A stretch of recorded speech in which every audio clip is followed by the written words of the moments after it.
Habang abala sila sa ganoong gawain, wala naman siyang napapansing kakaiba, maliban na lang kapag umuuwi sila sa bahay nila na nakatirik sa pinakadulong bahagi ng sementeryo.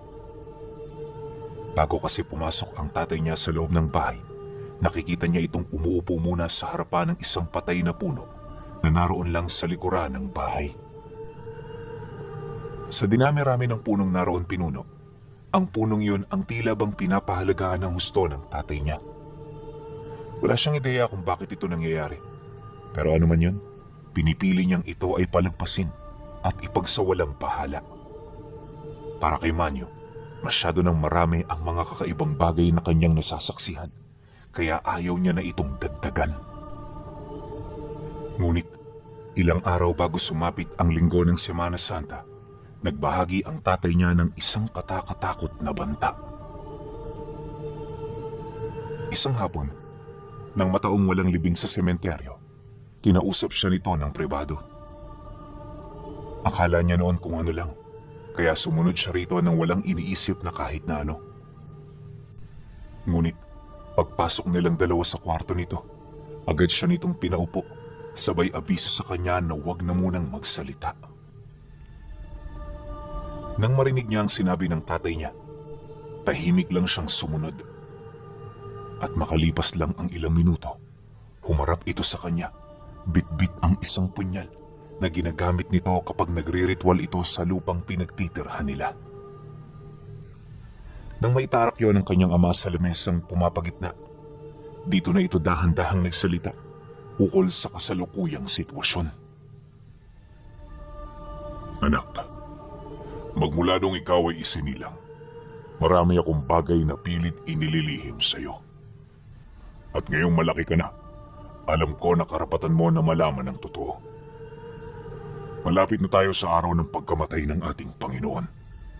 Isa itong paalala na hindi lang para sa mga tao, bagkus idinaraos din ito ng mga nilalang na nagtataglay ng mahikang itim. Matagal na akong nakikipaglaban sa kanila. At sa loob ng ilang dekada, alam ko na wala kang kamalay-malay sa mga nangyayari. Pero ngayong malaki ka na at nasa tamang pag-iisip, masasabi ko na handa ka nang malaman ng totoo. Seryosong wika ng tatay niya. Pagtatapat pa nito, na tuwing papalapit ang Semana Santa, maraming mga nilalang ang dumadayo sa lugar na pinagtitirhan nila. Malimit sa mga ito, tao na naghahanap ng mga mutya sa mga pumanaw. Pero ayon sa kanyang ama, na ang mga taong yon ay hindi dapat pagkatiwalaan sapagkat ang mga ito, karga-karga ang kapangyarihan ng kadiliman. Maraming beses na rin itong nakipaglaban sa mga ganoong uri ng nilalang dahil sa pagpupumilit ng mga ito na gambalain ang mga nicho ng mga yumao. Bagay na naging daan para makapatay ito ng mga ganoong uri ng tao. Dagdag pa ng tatay niya na hindi lang mga ganoong nilalang ang kanyang pinoproblema, gawa ng may mas matindi pang panganib na naghihintay sa kanila. At ito ay walang iba, kundi ang pananalasa ng mga matataas na uri ng balbal na tinatawag ng tatay niya na itim na anghel. Kaya ito itim na anghel ay dahil sa kabaliktaran ito ng mga anghel ng kaitaas-taasan. Kung ang mga sugo ng Panginoon ay mapuputi at maniningning, ang mga nilalang na yon ay binabalot ng purong kadiliman. Napakabangis din ng kanilang mga anyo, kung saan kapag sila'y tinititigan mo, kamatayan lamang ang masisilayan mo. Ayon pa sa kanyang ama, bago sumapit ang unang banal na araw, nananalasa ang mga ito. Wala itong ibang hinahangad sa lugar, kundi ang mga labi ng mga antingerong matagal nang namayapa. Sa sementeryong yun kasi nakalibing ang 6 na banal na katawan ng mga antingerong umiral, ilang siglo na ang nakakaraan. At ang mga antingerong yun, purong mga dibino at pinaniniwala ang hindi naaagnas ang katawan, kahit matagal na panahon nang magmula nang sila ay pumanaw. Ngunit ang ganoong alamat ay wala pang nakakapagpatunay maliban sa kanyang ama. Harap-harapan itong inilahad sa kanya na totoo ang 6 na labi ng mga antingero. Minsan niya na yung nabuksan at sa loob ng mga kabaong, naroon ang mga mutya at agimat na walang Panginoon. Naniniwala ang tatay niya na ang mga agimat at mutya ang pakay ng mga itim na anghel. Kusa kasi yung nabubuhay kapag malapit na ang araw ng Semana Santa, na kung saan sa mga ganoong panahon, nakadepende ang magiging kapangyarihan nito sa estado ng mga nilalang na makakapulot sa kanila. Ibig sabihin, kapag ang nilalang na makukuha ay masama, magiging masama rin ang mga mutya. Ngunit sa kabila nito, hindi mababago ang kanilang mga abilidad. Isipin niyo na lang kung ano magiging kapangyarihan ng mga ito sa oras na taglayin nito ang kakayahan ng itim na mutya na pangil ng kidlat. Matapos naman yung mailahad ng tatay niya, agad yung tumayo habang inaabisuhan siya na sumunod. Ito ang pinakamahalagang linggo, anak. Taon-taon ko itong ginagawa at minsan wala pang nakakalusot sa mga yan. Pero dahil sa paglipas ng dekada at milenyo, batid ko na lumalakas na rin ang mga ito.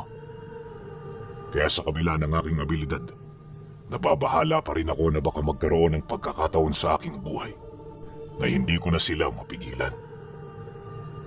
Uwi ka ng tatay niya.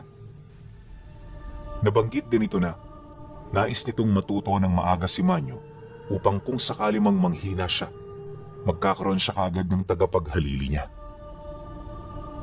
Ngunit bago niya yun matupad, kailangan niyang maipakita sa kanyang anak na totoo ang lahat ng kanyang sinasabi. Siyempre, mas lamang pa rin ang mga batayan kumpara sa pawang sabi-sabi lang. Matapos nitong magsalita, tinahak nila ang daan patungo sa gitna ng sementeryo. Masukal at matalahib ang lugar, gawa ng hindi ito gaanong napupuntahan ng mga tao. Pinangingilagan din yun ng karamihan, buhat sa mga agam-agam ukol sa mga ligaw na espiritong naninirahan doon. Kaya naman sa paglipas ng mga taon, walang kahit ni isa ang naglakas ng loob na dito ilagay ang labi ng mga mahal nila. Ngunit base sa paliwanag ng ama ni Manyo, ang mga haka-hakang yun ay pawang produkto lamang ng kanyang imahinasyon. Sa pag-aasam niya na walang makapasok sa lugar, gumawa siya ng mga kaluluwa gamit ang mga buhay na salita. At para mabuo ang kwento ukol sa mga ito, sinimulan niya yung pakilusin sa pusod ng libingan. Ginawa niya ito hindi para layuan ito ng mga tao, bagkus ay para maprotektahan ang 6 na sagradong puntod. Pagtatapat pa nito na, sa pusod ng sementeryo, pawang ang labi lamang ng 6 na dibinong antingero ang nakalagay. Nasisiguro niya ito, gawa ng yung ama niyang naunang nagbabantay dito, ay inalis na ang lahat ng mga ordinaryong taong nakalibing doon. Kaya nila yun ginawa, bilang pagpapakita na rin ng galang sa mga labing kanilang binabantayan. Nang marinig naman yun ni Manyo, hindi siya nakasagot. Lahat ng sinabi nito halos wala siyang ideya kung talagang totoo. Basta ang nasa isip lang niya, hindi magsisinungaling ang tatay niya sa kanya. Ilang minuto pa ang lumipas, narating na nila ang pusod ng sementeryo.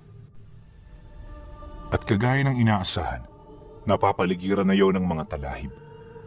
May nakita rin siya roong 6 na patay na puno na halos ilang dekada nang naroon. Kung titingnan, napakarurupok na ng mga ito. Pero nung nilapitan niya ito, hindi man lang niya magawang mabali ang kahit pinakamaliit nitong tangkay. Sinubukan din niya itong putulin gamit ang sundang. Subalit sa bandang huli, nagkanda purol-purol lang ang mismong talim nito. Nang mapansin naman niya ng tatay niya, agad siya nitong tinawag. Pagdating nila sa isang puntod, bumungad sa kanya ang maliit na konkretong kubo. Malimit itong pinapagawa ng mga pamilyang may kaya sa buhay para masigurong nasa maayos na kondisyon ang puntod ng kanilang yumao. Ang pinagkaiba lang ng mga ordinaryong tirahan ng mga patay, hinulma ang kubong iyon ng isang dalubhasa. At kahit napakatagal na panahon ang nakatayo nito, makikita mo pa rin ng detalyado ang bawat simbolo at katagang nakaukit dito. Likas na nakamamangha itong tingnan, kaya sa sobrang pagkamangha niya, hindi niya na napansin ang mga kilos ng kanyang ama. Maya-maya pa, nagulat na lamang siya nang marinig niya ang pagbukas ng pintuan na gawa sa purong bakal. Pumasok na tayo. Marami pa tayong gagawin sa loob. Wika ng tatay niya, pagsilay niya sa kinaroroonan nito. Kaya naman nang marinig niya ang sinabi nito, dali-dali siyang sumunod. Pagpasok nila sa loob, nakita niya ang mga rebulto ng santo na nababalot na ng halaman at alikabok. Halos hindi na rin niya yun makilala, gawa ng kakulay na ito ng lupa. Pero nang magsimula ng magdasal ang tatay niya, nakita niya kung papaano ito unti-unting bumalik sa dati nitong estado. At sa isang pisap mata, napakalinis na ng buong paligid. Kapansin-pansin din ang mga liwanag na naroon sa mga santo, lalo na sa puntod kung saan nakalagay ang 6 na labi ng mga dibino. Paglalarawan ni Manyo sa lugar na yan, kakaiba ito kung ikukumpara sa mga pangkaraniwang libingan. Ang puntod kasi na nakita niya, napakalapad dahil sa hindi lang isa ang nagpapahinga roon. Gawa rin sa marmol ang himlayan ng mga ito. Tapos bawat tipak ng marmol, may mababasa kang dasal na ayon sa tatay niya para sa proteksyon ng mga labi. Ilang minuto pa ang lumipas. Dito na mas lalong naging abala ang tatay niya sa pagdarasal. May mga iniihip na rin yun sa paligid hanggang sa dahan-dahan na nitong kinuha ang susi na nakatago sa loob ng kanyang damit. Purong ginto ito at base sa susing yun, mukhang ginagamit ito sa pagbukas ng hindi pangkaraniwang bagay.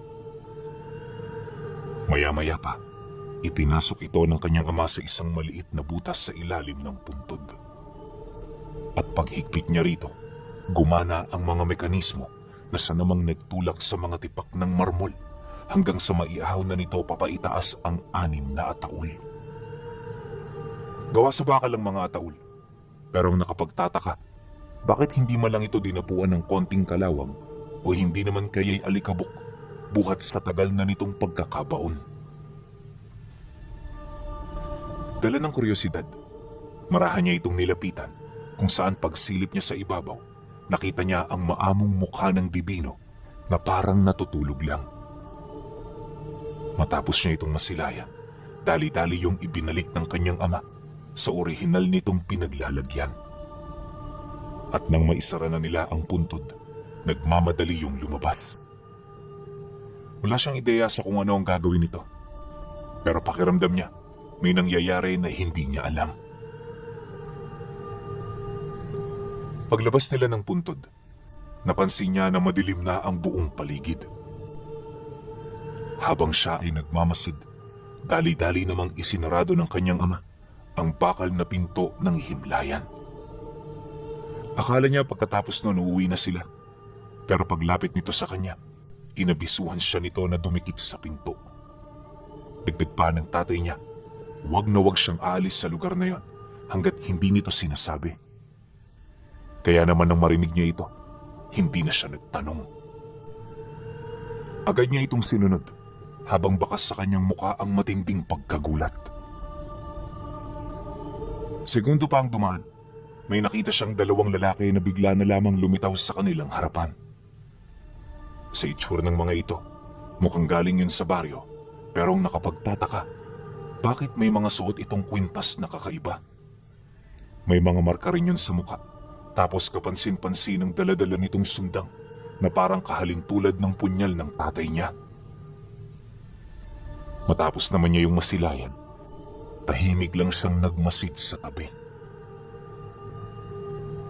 Maya-maya pa, dito na kumilos ang kanyang ama habang paulit-ulit nitong sinisindak ang mga nilalang.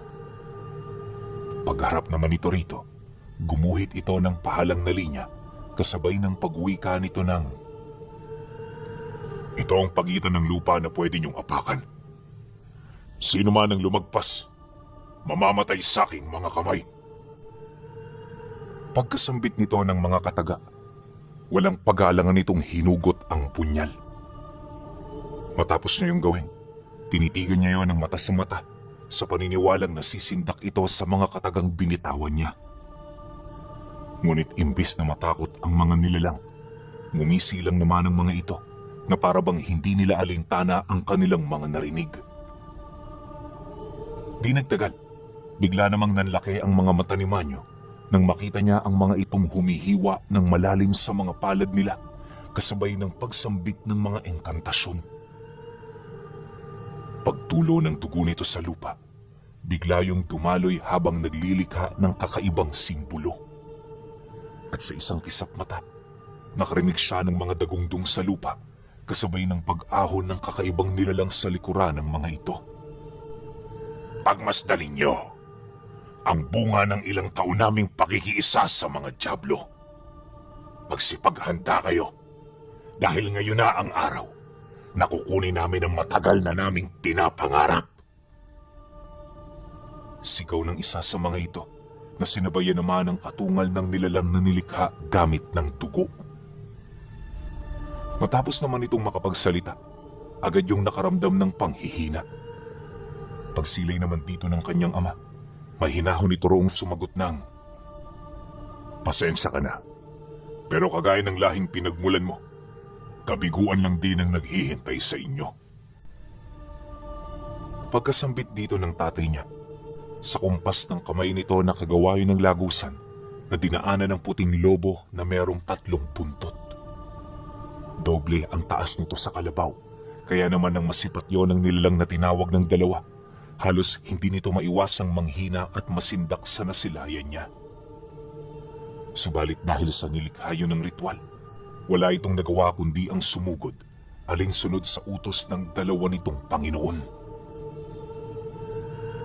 Paglapit naman ng nilalang sa tinawag ng tatay niya, bigla siyang humanga ng lapain ito ng lobo ng walang kahirap-hirap. Sinubukang lumaban ng nilalang pero hindi umubra ang lakas nito. At sa loob ng ilang minutong pagbubuno ng dalawa, tuluyan na rin yung natalo ng alaga ng tatay niya. Matapos ang pangyayari, muli itong lumikha ng lagusan para pauwiin ang nilalang na kanyang tinawag. Matapos nun, mabilis na bumalik ang katahimikan sa paligid. Hindi nagtagal, dito na rin nila nasilayan ang dalawang lalaki na kasalukuyang iniinda ang hapdi ng sugat at rebuelta ng ritual nila. Sa estado rin ng mga ito, mukhang hindi na yun magtatagal, kaya bago pa man ito makaisip ng kahit na ano, tinapos na yon ang tatay niya. Gamit ang punyal, mabilis nitong hiniwa ang leeg ng dalawa upang putulin ang pangunahing ugat na nagkokonekta sa kanilang mga utak. Pagbagsak naman ng mga ito sa lupa, dali-dali niya itong kinaladkad hanggang sa makarating na sila sa labas ng kanilang tahanan. At kagaya ng mga nauna nitong nakalaban, muli itong gumawa ng uka na paglilibingan ng kanyang mga biktima. Bandang 4:00 na ng madaling araw natapos ang trabaho nito, kaya si Manyo noon hindi maipagkakailang puyat na. Pagtungtong ng sumunod na araw, dito pa lamang nila napag-usapan ang tungkol sa mga pangyayari. Isa-isa yung idinetalya ng tatay niya para naman kahit papaano maunawaan niya ito at magkaroon siya rito ng ideya. Ang kaso lang, dahil sa dami ng paghahanda, konting detalye lamang ang kanyang nakuha. Naunawaan naman niya ito, kaya hindi na rin siya nangulit pa. At pagkaraan pa ng ilang araw, kapansin-pansin na ang mga bagay na inililibing nito sa lupa. Mabuti na lang talaga, walang inilibing noong mga oras na yon, kaya medyo nakabuelo sila. Hindi naglaon, pagtungtong ng gabi ng linggo, tahimik na nagbantay ang tatay niya sa paligid. Bandang 4:00 pa lang ng hapon, nakasarado na ang kanilang tahanan. Pagtalikod ng araw sa kalupaan, gumawa ito ng malaking siga sa labas ng bahay. Purong dahon ng nyug ang ginamit nito, kaya naman lumaki ng lumaki ang apoy. Napakaliwanag na noon sa labas nila, subalit nang dahan-dahan na yung naapula, dito na siya nakaramdam ng hindi maipagkakailang panganib. Ito ang kauna-unahang pagkakataon na manginig ang kanyang tuhod dahil lamang sa presensyang nararamdaman niya na sumasabay sa hangin. Nang mapansin naman yun ng tatay niya, agad siya nitong nilapitan, sabay ihip sa kanya ng dasal.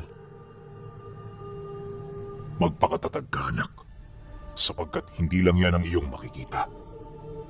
Maya-maya pagdating ng mga nilalang, masasaksihan mo ang katotohanang pilit ko sa iyong tinatago. Nang marinig niya ang sinabi nito, napalunok lang siya ng laway. Takot na siya noong mga sandaling yon, pero pinili niyang magpakatatag. Naisip niya na walang mangyayari sa kanya dahil naroon ang kanyang ama. Pagpatak naman ng 6:00 ng gabi, nakarinig na sila ng mga paghuni na mabilis na kumalat sa lahat ng direksyon. Alam ng tatay niya na paparating na ang mga balbal, kaya agad yung gumawa ng lagusan para makahingi ng tulong sa mga nilalang na matagal na nitong kaibigan. Matapos niya yung gawin, lumabas sa lagusang yon ang ahas na tumitilaok na halos 10 dipa ang haba. May kasakasama rin yung kambing na hindi nalalayo sa tao ang wangis. Ang mga ito ang inutusan ng tatay niya na pumrotekta sa kanya. Pagkababa naman ito ng kautusan sa mga nilalang, agad yung lumabas ng bahay. Wala pa man yung nakikitang mga nilalang, muli itong gumawa ng lagusan para palabasin ng lobong may 3 buntot. Umihip din ito ng mga dasal sa paligid bago nito isinuot ang kwintas na may pangil na palawit. Nang maihanda na nito ang kanyang sarili, lumapit ito sa patay na puno para kunin ang piko. Pagkahawak naman ito ng piko, nakita ni Manyo kung papaano gumalaw ang punong lagi nitong kinakausap. Hindi niya mawari kung ano ang nangyayari sa punong yon, ngunit dahil sa kanyang mga nakita, di na siya nagulat pa.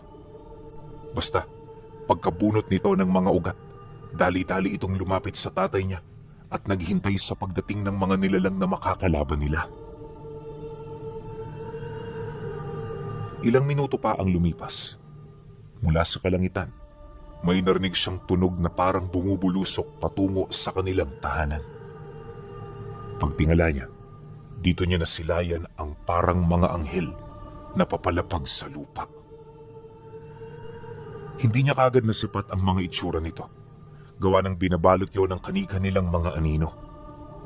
Subalit nang tuluyan na itong lumapag sa harapan ng tatay niya, nasipat niya ang mga nilalang na hindi nga nalalayo sa mga anghel ang itsura.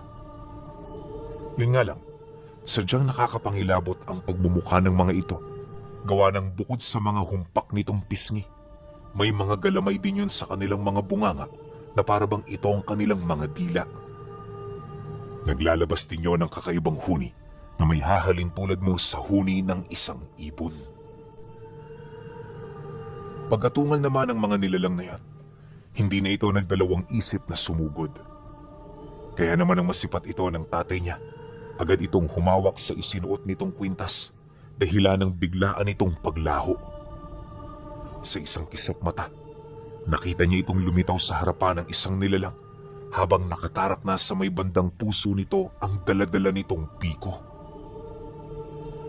Matapos ang pangyayari, muli itong naglaho para atakihin pa ang ibang papalapit sa kanila. At sa loob ng kalahating oras, walang tigil ang pakikipaglaban ng mga nilalang. Ayon kay Manyo, na kahit napapangibabawan na yon ng tatay niya, hindi nila yun basta-bastang natatalo. Kahit kasi magtamo ito ng malulubhang pinsala, nagagawa pa rin itong tumayo at makipaglaban. Yung iba nga, kahit pugot na ang ulo, nagagawa pa rin sumugod. Dahil dito, kung kaya't hindi yun tinantana ng tatay niya, hanggat hindi niya ito naaalisan ng mga binti at paa. Hindi pa yun nakontento. Sinunog pa nito ang mga labi ng itim na anghel para lamang masigurong di na ito makakabangon pa. Matapos naman yung malipol ng tatay niya, Narinig nila ang atungal sa pinakagitnang bahagi ng sementeryo. Alam nito may nangyayaring digmaan sa lugar na yon, kaya hindi na ito nagdalawang isip na tumakbo. Paglaho nito sa kanyang paningin, dito na siya nagkaroon ng lakas ng loob para sumunod. Kampante siya noong lumabas ng bahay dahil sa alam niya na poprotektahan siya ng mga kaibigan nitong nilalang. Ilang metro ang layo mula sa tahanan, dahan-dahan ang binalot ng kadiliman ng paligid. Maya-maya pa, pagbalot ng katahimikan sa parte ng sementeryo kung saan siya naroon, unti-unti na rin siyang nakaramdam ng matinding takot. Yung paa niya hindi na makakilos, kaya nang mapansin ito ng kaibigan ng tatay niya, pinag-igihan na ng mga ito ang pagbabantay sa kanya. Di nagtagal, may nasapat siyang balbal na gumagapang sa puntod. Nanlilisik ang mga mata nitong nakatitig at nang makakuha na ito ng sapat na distansya mula sa kinaroroonan niya, walang kaabog-abog siya nitong nilundagan.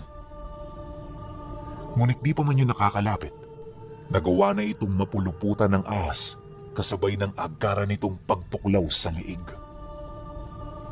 Mabilis na kumalat ang kamandag nito, kaya bago pa man makapumiglas ang nilalang, nalusaw na yon na parang kandila. Matapos ang pangyayari, agad naman yung itinapon ng ahas papalayo. Nang masipat nyo ni Manyo, tsaka pa lamang bumalik ang kanyang wisyo. Nang makaipon na siya ng lakas ng loob, mabilis niyang tinahak ang daan patungo sa himlaya ng 6 na dibinong antingero. Ang kaso lang, hindi pa man siya nakakalapit, bumungad sa kanya ang mga balbal na patuloy na nakikipaglaban sa mga patay na punong nagkaroon ng buhay. Kasama yun ang tatay niya, habang matapang nitong ipinagtatanggol ang himlaya ng mga antingerong pinoprotektahan nila. Maya-maya pa, nang tuluyan na nitong magapi ang malaking porsyento ng mga kalaban, wala nang nagawa ang mga natira, kundi ang umatras. Pagsilay naman niya rito, dali-dali naman siyang tumakbo papalapit sa tatay niya. At nung magkalapit na sila, dito na rin niya nasilayan ang dami ng mga itim na anghel na napaslang ng mga nilalang na nagbabantay sa puntod. Ayon sa kanyang ama, ang labi ng mga ito ang magsisilbing pataba ng puno. Makakatulong yon upang mapagtibay pa nila lalo ang kanilang mga katawan, nang sa gayoy hindi sila basta-bastang mapasuko ng kalaban. Dagdag pa nito na, madali lang kung titingnan ang kanilang mga ginagawa. Pero yung mga nilalang na yon, hindi kayang patayin ng mga ordinaryong antingero. Sadyang nagtatangan lang sila ng sinaunang kakayahan, kaya hindi sila nahihirapan. Nang mabanggit naman yon ng tatay niya, wala siya halos masabi. Duman pa ang mga araw, nagpatuloy ang ganoong pangyayari hanggang sa matapos ang linggo ng Semana Santa. At nang makalipas na ito, unti-unti na ring bumalik sa normal ang mga nangyayari sa sementeryo. Kalaunan, dala ng takot at pagkabahala ni Manyo, nagdesisyon na rin siyang magsanay. Alam niya na mahalaga ito dahil hindi niya alam kung kailan darating ang panganib. Magmula noon, marami na siyang natutunang lihim na karunungan. Dekada pa ang lumipas, nang tumanda na ang tatay niya, ipinasa nito sa kanya ang karunungang minana nito sa mga ninuno nila. Tinanggap naman yun ni Manyo, pero sa isang kondisyon. Gusto niyang magkaroon ng pamilya. Nagawa naman niya ito pero hindi ito nagtagal. Dahil sa bawat karunungang dala niya, ay ang rebuelta nito para sa mga ordinaryong taong nakapaligid. Nung isilang ng asawa niya ang panganay nila, naging biglaan ang pagpanaw nito. Bagay na naging daan para maunawaan niya kung bakit lumaki siya ng walang kinikilalang ina. Ilang taon pa ang lumipas, kahit masakit sa kanyang parte, sinikap niyang buhayin ang kanyang anak para merong makapagpatuloy sa pinagpasapasahang trabaho ng kanilang angkan bilang tagapagbantay ng